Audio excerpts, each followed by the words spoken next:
tahini cookies. Well, more like tahini shortbread, but same thing, not really. I know, it sounds a little strange. Isn't tahini used to make hummus or slathered all over shawarma? The answer is yes. But believe it or not, this creamy, savory paste makes stellar cookies. Today we're gonna be using two types of tahini. Classic tahini and the black version. Many grocery stores these days carry both varieties, but if you wanna make your own, I totally made a video how to do that, so I'll put that somewhere. And if you don't wanna make your own, don't worry, I'll provide links below. You can just like order the stuff online. Brothers and sisters, let's bake.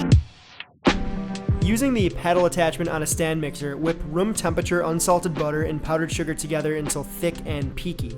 Yes, it's a word.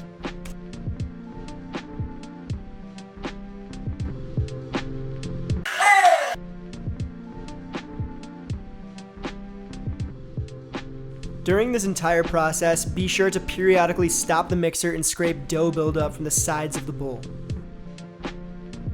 Once everything is all creamed together, add 1 whole egg and the vanilla extract.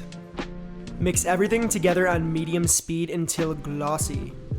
Now dump in half of the flour, process until things become a crumble, and then add the other half of the flour.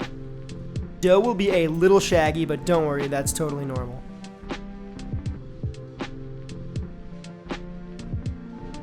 Toss some flour on a smooth surface to knead the dough. Dump the dough onto the surface and knead it until it's smooth. Once smooth, shape the mixture into a little dough burrito. It's a nice little burrito. With a knife or a bench scraper, divide the burrito into thirds. Set 1/3 aside and place the remaining 2/3 in the bowl on the stand mixer.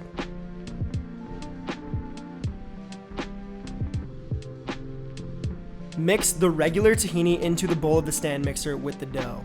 On medium speed, process until all the tahini is worked in and then pour the dough onto the floured work surface. Knead the dough until it's smooth, then set it aside. This will be our white tahini dough. Next, add the remaining 1/3 portion of the dough to the now empty stand mixer.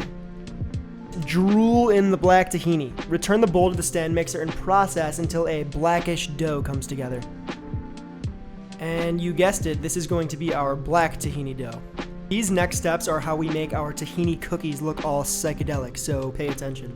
Now divide your regular and black tahini dough balls in half. Start by creating a 1/4 inch thick square with 1/2 of your regular tahini dough. Then smack 1/2 of the black tahini dough right on top of that and smooth it out.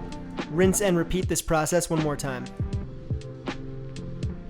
Now we're doing this entire process to create layers, kind of like onions and ogres.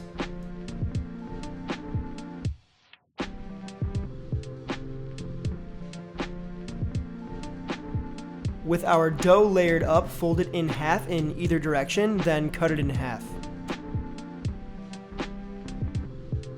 Peep those layers. Gently knead each half of the zebra-looking dough 2 or 3 times.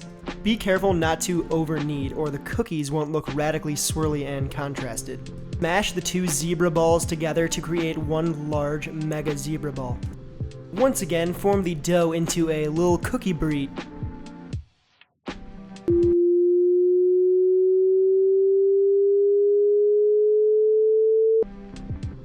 With a piece of plastic wrap, tightly wrap the dough burrito.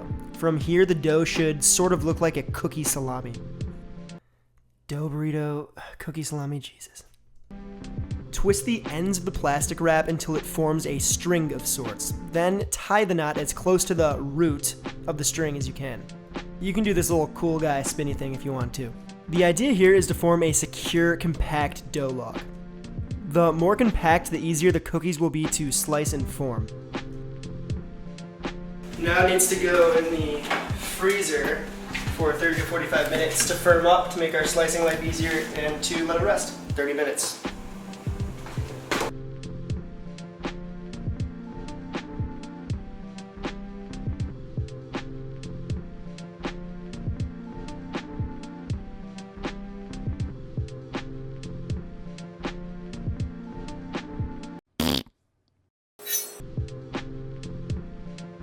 After 30 minutes, the dough will have a firm outer shell, but still seem a bit soft on the inside, which is totally fine. The dough log will also be semi-flat on the side it was resting on in the freezer. To fix this, carefully push down on the dough until it becomes round again. Don't push too hard or the cookie will begin to crack. Don't worry if the log isn't perfectly round, you'll be able to fix the cookies once we slice them. With a long, sharp knife, slice the cookie salam into 3/4 inch rounds. I like to keep the plastic wrap on while cutting because it's easier to reshape and touch up the cookies that way. If some of your dough begins to crack, fix it by smoothing out the surface with your fingers. Small cracks will bake into each other and shouldn't fatally wound your cookie. Place the cookie pucks on an oiled sheet tray and bake at 325 for 20 to 25 minutes or until golden brown on the bottom. That's 325 Fahrenheit, 163 Celsius.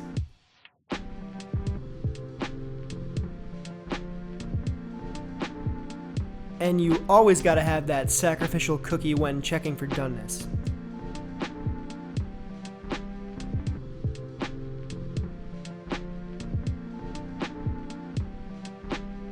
After 5 or so minutes, transfer the cookies to a rack to fully cool.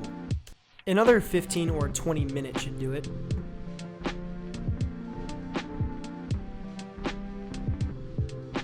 As I said earlier, these cookies are closer related to shortbread than your run-of-the-mill soft, melty cookie.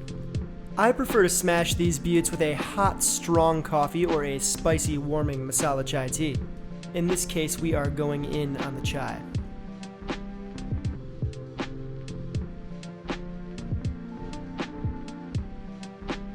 Pinky up. Always.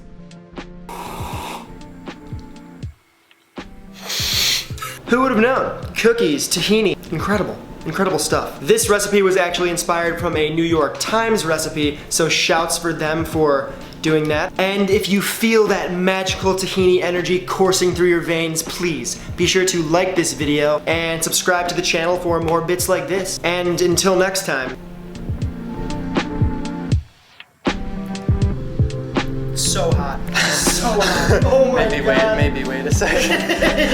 Don't hurt yourself.